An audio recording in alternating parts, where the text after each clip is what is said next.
Good morning friends, এখন আছি শিয়ালদা স্টেশনে। আজকের গন্তব্য টাকি। তো সঞ্জিতদাদের সাথেই যাচ্ছি, সাথে বিশ্বজিৎ আছে, তো সাথে থাকুন।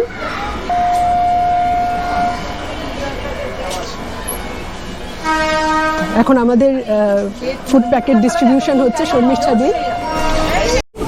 Welcome to a new blog. বহুদিন পর আবার ব্লগিংয়ে এলাম, আর আজকে আমি আর সুস্মিতা দুজনে চলেছি সঞ্জিতদা অ্যান্ড গ্রুপের সাথে হাসনাবাদ লোকালে টাকি। তো টাকিতে আমাদের আগে কখনো ব্লগ হয়নি, ফার্স্ট টাইম ব্লগ হবে। সারাদিন আজকে যাওয়া সকালবেলা এবং কালকে ফিরে আসা, পুরোটাই আমরা ব্লগে ক্যাপচার করব। একটা মজার একটা ব্লগ হবে। সঞ্জিতদা ব্লগ করছে আর এদিকে আমরা ব্লগ করছি। অলরেডি ট্রেনের মধ্যে সঞ্জিতদা অ্যারেঞ্জ করেছে, খাওয়া দাওয়া সব ডিস্ট্রিবিউট করা হচ্ছে। ব্রেকফাস্ট প্যাকেট খাওয়া দিয়ে স্টার্ট হবে। সকাল সেই 5:30টায় বেরিয়েছি বাড়ি থেকে, হচ্ছে 7:30টায় হচ্ছে হাসনাবাদ লোকাল। এটা মোটামুটি 2.5 ঘন্টা লাগবে পৌঁছতে টাকি যেতে। টাকিতেও ঠান্ডাটা ভালোই হবে আশা করছি।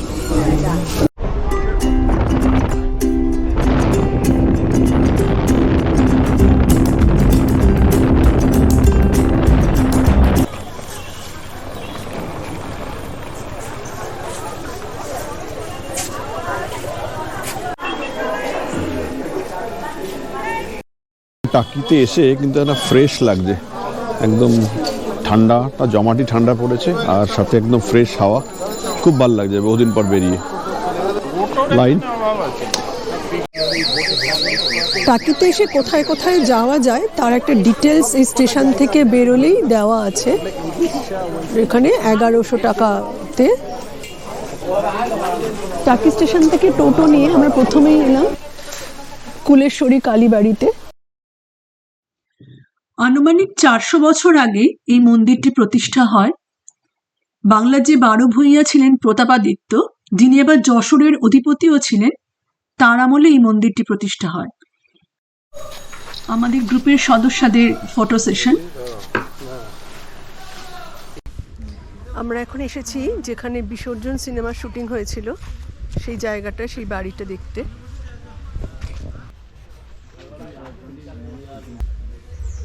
কৌশিক গাঙ্গুলির বিসর্জন যে বাংলা সিনেমাটা, তার শুটিং এই বাড়িতে হয়েছিল। যারা মুভিটা দেখেছেন তারা রিলেট করতে পারবেন। বেশ নিরিবিলি সুন্দর বাড়িটা।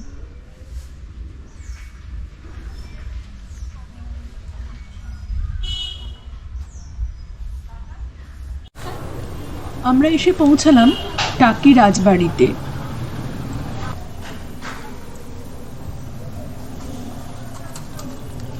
জগবন্ধু রায়চৌধুরী এখানকার জমিদার ছিলেন, তার বানানো এটা রাজবাড়ি। প্রায় 450 বছরের পুরনো রাজবাড়ি এটা। টাকি রাজবাড়ির ইতিহাস মূলত রায়চৌধুরী জমিদার বংশের সাথে জড়িত, যা প্রায় 400 বছরের পুরনো এবং মুঘল আমল থেকে শুরু করে ব্রিটিশ আমলের ঐতিহ্য বহন করে। যেখানে রামকান্ত রায়চৌধুরী, কালীনাথ মুন্সী এবং পরবর্তীকালে হরিহর রায়চৌধুরী, হরেন্দ্রনাথ রায়চৌধুরী, যিনি এবার স্বাধীন ভারতের প্রথম শিক্ষামন্ত্রীও ছিলেন, এনাদের মতো ব্যক্তিত্বরা জড়িত ছিলেন। এই রাজবাড়িটি ভগ্নদশাগ্রস্ত হলেও এর স্থাপত্য শৈলী এবং ইছামতি নদীর তীরে অবস্থিতি এটিকে একটি ঐতিহাসিক পর্যটন কেন্দ্রে পরিণত করেছে, যা পুরনো বাংলার সংস্কৃতি ও ইতিহাসের সাক্ষ্য বহন করে চলেছে। এখানে টাকি পুবের বাড়ির যে ইতিহাসটা পুরো লেখা আছে এখানে।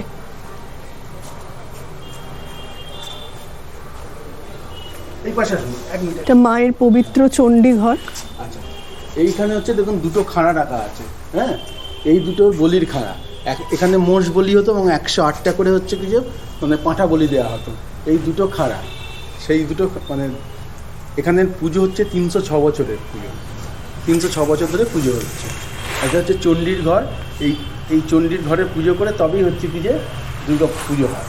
আর ওইখানে দেখবেন বোধনতলা আছে, দেখুন ওখানে শিবের একটা মূর্তি আছে, বেল গাছ আছে, বোধনতলা। এবার আপনারা পিছনে যান, পিছনে হচ্ছে দুর্গা রাম আছে। ওই এই দিকটা খুব সুন্দর।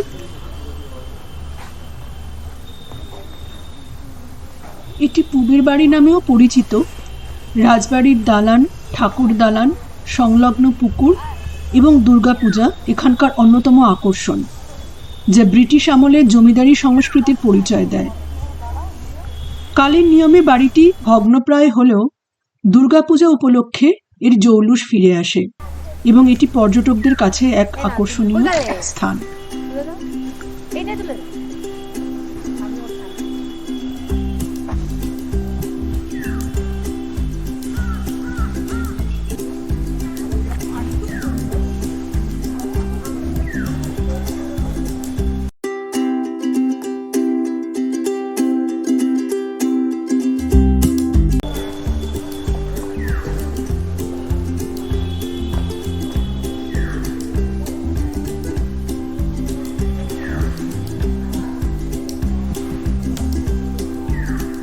এটা দুর্গা দালান।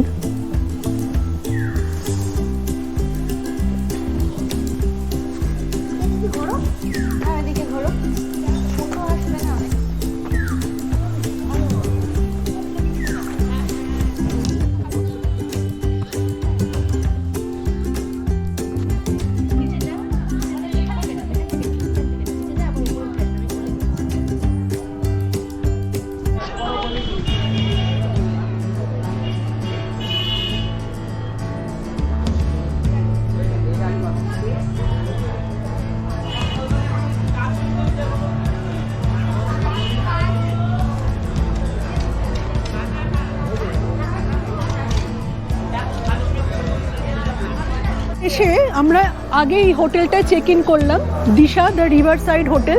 খুবই সুন্দর হোটেল।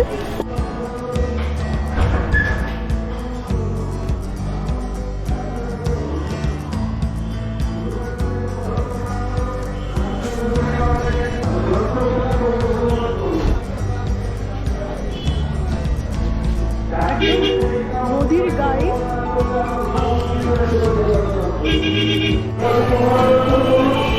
টাকিতে এসে প্রথমেই আমরা চলে এসেছি ইছামতি নদীর ধারে। এখন আমরা যাব নৌকা ভ্রমণে।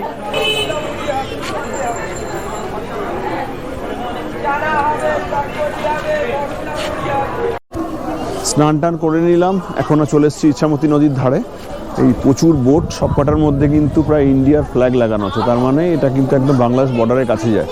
ওখানে একটা মিনি সুন্দরবন বলে জায়গাও আছে, সেইখানটা আমরা দেখব। আর এই বোটগুলো, ফ্ল্যাগগুলো দেখে বোঝাই যাচ্ছে যদি কোনো বোট যদি মানে বাংলাদেশের কাছাকাছি চলে যায় তাহলে যেন ইন্ডিয়ান ফ্ল্যাগ বলে সেটাকে আলাদা করা যায়। তো সেই হচ্ছে ব্যাপার। আমরা এইখানটা এবার ঘুরতে বেরোবো, লাঞ্চটা এসে করব, কারণ এখন লাঞ্চ করতে গেলে দিনের আলো যদি চলে যায় তখন ঘোরাটাই মাটি হয়ে যাবে।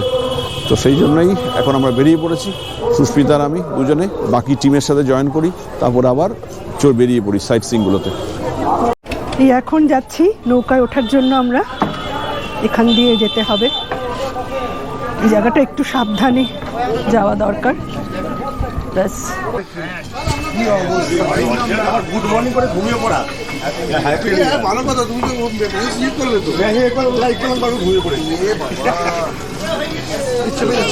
তো নৌকা ভ্রমণ মোটামুটি এবার স্টার্ট হবে, সবাই খুব এক্সাইটেড। আমাদের বোট ছেড়ে দিল।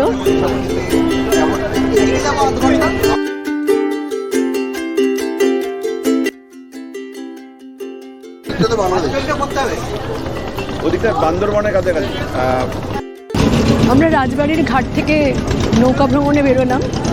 পার হেড 100 টাকা টিকিট, যেতে আধ ঘন্টা লাগবে, আবার ফিরে আসবো 1 ঘন্টার মধ্যে।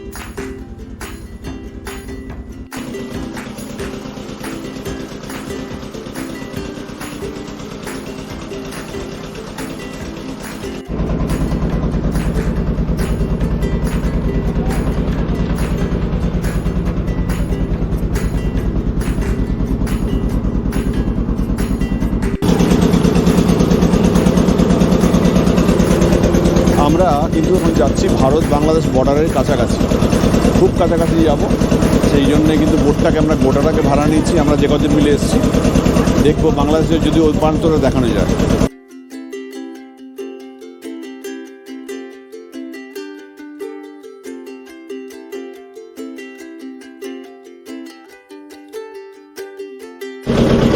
এটা হলো বিসর্জন ঘাট, ইছামতির যে বিখ্যাত দুর্গা ঠাকুর বিসর্জনের যে ঘাট, এটা হলো সেই ঘাট।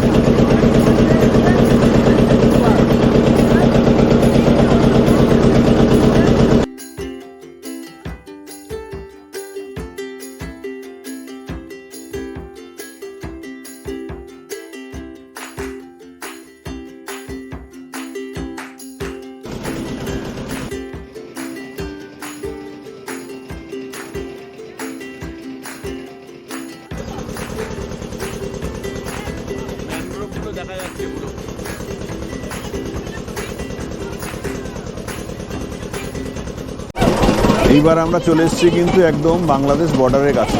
আমি অবশ্য নিজে বাংলাদেশে অনেকবার গেছি, সুতরাং আমার তেমন কোনো এক্সাইটমেন্ট নেই, কিন্তু যারা বোটে আছে তারা কিন্তু এই বাংলাদেশ বর্ডার দেখার জন্য প্রচণ্ড এক্সাইটেড ছিল। এবার সেইখানে কিন্তু দেখা যাচ্ছে এই বাংলাদেশ বর্ডারটা। ওই যে যেটা দেখা যাচ্ছে ওই লাইনটা হচ্ছে বাংলাদেশ। এই দিকে না বাংলাদেশটাকে দেখা যাচ্ছে এখন পরিষ্কার হবে, দারুণ।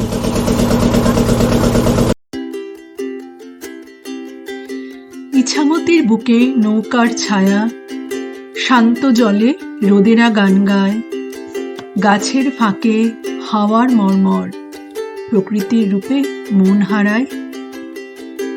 দুপুরের আলোয় নদী ঝলমল, পাখিরা গায় আনন্দের গান। ইছামতির তীরে সময় থমকে, এই মুহূর্তটা থাকুক চিরকাল।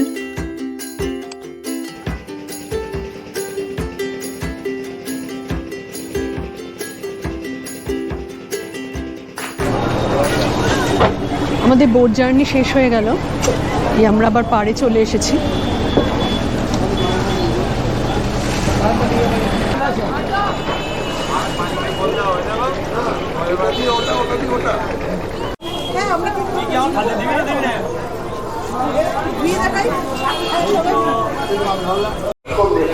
একটা দারুণ বোট রাইড শেষ করলাম। টাকিতে আসলে কিন্তু এই ইছামতিতে বোট রাইডটা মাস্ট। প্রায় 1 ঘন্টা, আমি তো প্রায় কিছুটা ঘুমিয়েই পড়েছিলাম, এত সুন্দর ফ্রেশ হাওয়া দিচ্ছিল। আর কালকেও রাত্রে ঘুম হয়নি, কারণ সকালবেলা বেরোনোর ছিল। দারুণ দারুণ একটা অভিজ্ঞতা। আমরা এখন খাবার টেবিলে, এই হচ্ছে খাবার নিলাম। চিকেন থালি, এটা হচ্ছে এগ থালি, এদিকে হচ্ছে রিভার দেখতে দেখতে দুপুরের খাবারটা খেয়ে নিচ্ছি। এরপরে আবার যাব সাইট সিন। পোস্ট লাঞ্চ আমরা আবার ঘুরতে বেরিয়ে পড়লাম। এখন এসেছি ত্রিশক্তি মায়ের মন্দিরে, দক্ষিণাকালী, তারামা আর মা বগলামুখী। ভেতরটা যাই।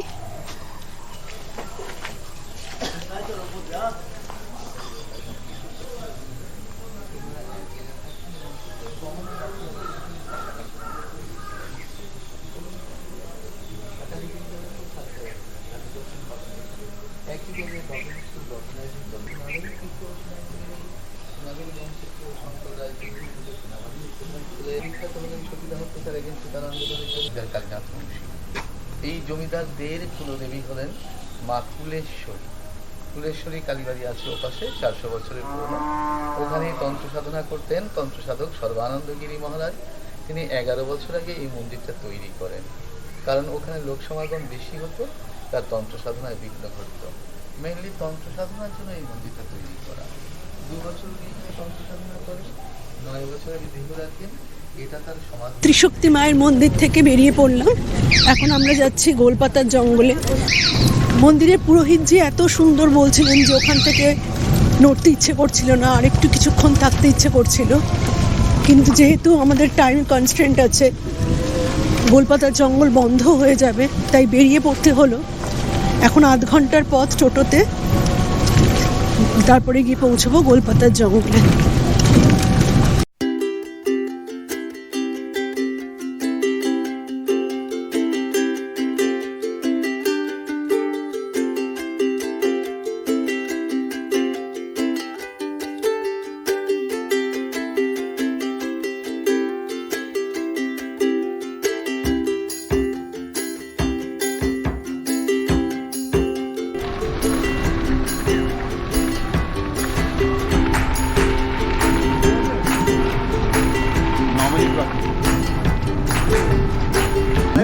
আমরা এখন যেখানে এসেছি সেটা হচ্ছে ভারত বাংলাদেশ বর্ডার, মানে এইখানটায় কিন্তু বিএসএফ মোতায়েন ছিল, তাদের কাছে আধার কার্ড জমা দিয়ে আমরা এখন যেখানে যাচ্ছি সেই জায়গাটা হচ্ছে বলে মিনি সুন্দরবন, মানে জঙ্গলের একটা মিনি সুন্দরবনের ভার্সন। এই যে আমরা সামনের একটা এই ভ্যান, আমরা এই ভ্যানে করে যেখানে অটো নামলো তারপর থেকে প্রায় 500 মিটার আমরা এই ভ্যানে করে যাচ্ছি।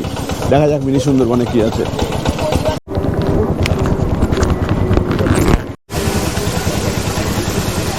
আমরা এখন এসেছি গোলপাতা জঙ্গলে, যাকে মিনি সুন্দরবনও বলা হয়। এখানে সিকিউরিটি অত্যন্ত হাই, তো আমাদের ঢোকার সময় আই কার্ড দেখাতে হয়েছে। আই কার্ড দেখিয়ে এবার আমরা ভ্যান নিয়ে যাচ্ছি ভেতরে। টাইম কনস্ট্যান্ট আছে, 4টের পরে ঢুকতে দেয় না, তাই খুব তাড়াহুড়ো করে আসতে হলো।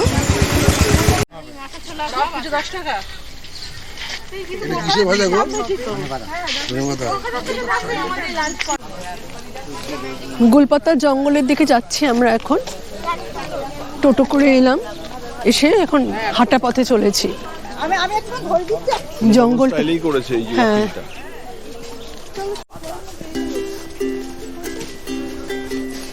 অনেকটা সুন্দরবনের মতনই করেছে। সুন্দরবনেই কিন্তু এইরকম আছে, তো সেই জন্য এটাকে মিনি সুন্দরবনও বলা হয়।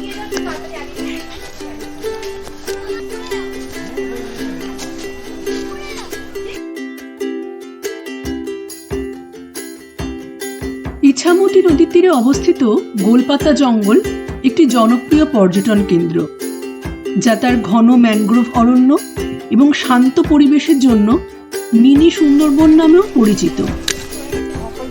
ইছামতি নদীর পাড় ঘেঁষে গোলপাতা গাছের প্রাকৃতিক জঙ্গল রয়েছে এখানে, সেই জন্যই গোলপাতা জঙ্গল নামে পরিচিত। বনের মাঝখান দিয়ে সুন্দর বাঁধানো রাস্তা আছে, যেখানে ক্যানোপি ওয়াক করা যায়। এই জায়গাটা কিন্তু পুরোপুরি বাংলাদেশের বর্ডারের কাছাকাছি। যেই রাস্তাতে আমরা এলাম জঙ্গলের মধ্যে থেকে, সেটা কিন্তু পুরোপুরি সুন্দরবনের দোবাকির মতন, একদম অবিকল। তার একটা মিনি ভার্সন। ঠিক সেই পায়ে হেঁটে হাঁটা পথ ধরে এসে নদীর পাড়ে এসে পড়লাম, নদীর চরে, ঠিক যেভাবে সুন্দরবনে ছিল। এবার এই উল্টো দিকটা দেখা যাচ্ছে হচ্ছে বাংলাদেশ বর্ডার, আর এখানে এই যে দূরবীন ভাড়া পাওয়া যাচ্ছে, এখানে খাবার পাওয়া যাচ্ছে এখানে। তো এখানে দূরবীন 10 টাকা করে ভাড়া, বাংলাদেশ বর্ডার কেউ দেখতে পারে।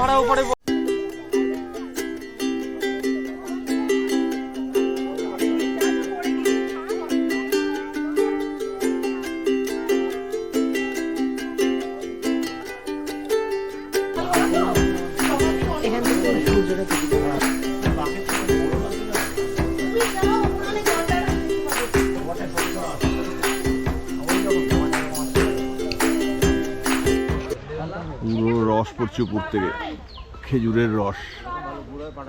একটা দড়ির মতো বাঁধা আছে সুতো, সেই সুতো বেয়ে তর করে পড়ছে নিচে রস, আর এখানে অ্যাকুমুলেট হচ্ছে। দারুণ ফ্রেশ রস খেয়ে দেখতে হবে। পুরো ইয়ে তাড়ি হয়ে গেছে গো। না না সকালবেলা তাও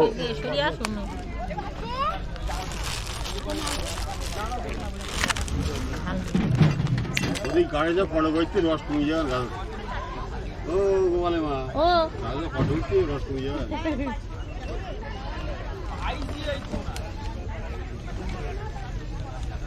কত করে দাম রসের? রস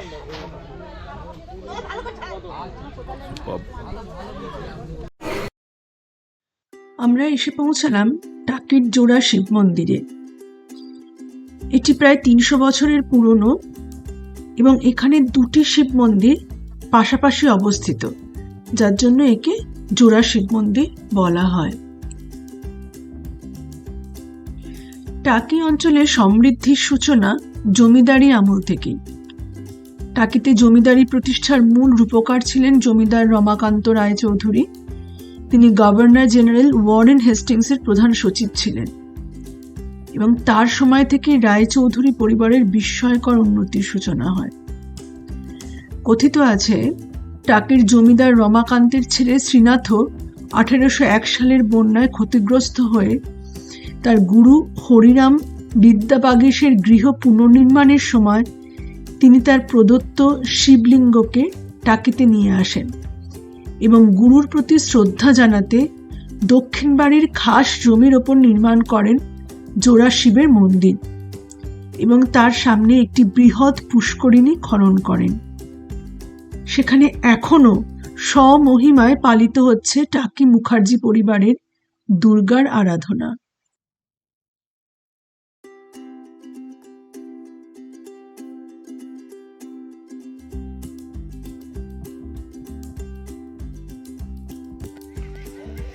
টাকিতে পুরনো আমলের অনেক বাড়ি আছে, বিখ্যাত মানুষের বাড়ি বা রাজবাড়ি, যেগুলো আজ হয়তো জৌলুসহীন, কিন্তু তবুও ইতিহাসের সাক্ষ্য বহন করে চলেছে। আমরা সেরকমই একটি বাড়িতে এলাম।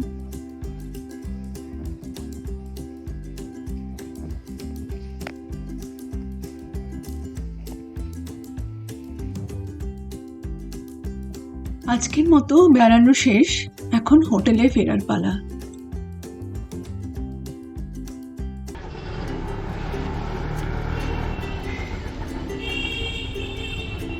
ভোর হয়ে গেছে।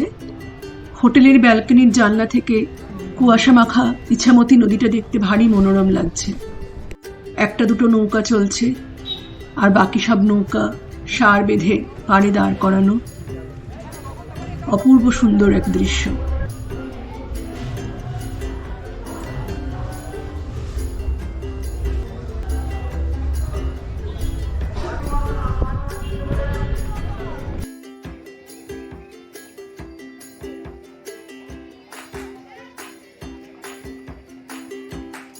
গুড মর্নিং ফ্রেন্ডস, আজকে আমাদের টাকি বেড়ানোর দ্বিতীয় দিন। ব্রেকফাস্ট করে এখন আমরা এসেছি টাকি রামকৃষ্ণ। 1931 সালে শ্রী রামকৃষ্ণ বিবেকানন্দ সংঘ নামে প্রতিষ্ঠিত এই সংস্থাটি 1938 সালে রামকৃষ্ণ সংঘের টাকি কেন্দ্র হিসেবে অন্তর্ভুক্ত হয়। শ্রী রামকৃষ্ণ, শ্রীমা সারদা দেবী এবং স্বামী বিবেকানন্দ এই পবিত্র ত্রয়ীর আধ্যাত্মিক আদর্শকে কেন্দ্র করে প্রাতিষ্ঠানিক ও বৃত্তিমূলক শিক্ষা, সংস্কৃতি, স্বাস্থ্য, ত্রাণ ও সমাজ কল্যাণমূলক ক্ষেত্রে এর ক্রমবর্ধমান কার্যকলাপের মাধ্যমে রামকৃষ্ণ সংঘের টাকি কেন্দ্রটি অত্যন্ত সুপ্রতিষ্ঠিত। এটি ইছামতি নদীর পশ্চিম তীরে অবস্থিত। অন্যদিকে রয়েছে বাংলাদেশের সাতক্ষীরা জেলা, যা বিশ্বের বৃহত্তম বদ্বীপ সুন্দরবন এবং তার সংলগ্ন এলাকার প্রবেশদ্বার হিসেবে কাজ করে। এই প্রতিষ্ঠানটি সুন্দরবনের জীববৈচিত্র্যের মাঝে বসবাসকারী মানুষের কল্যাণে নিজেকে উৎসর্গ করেছে।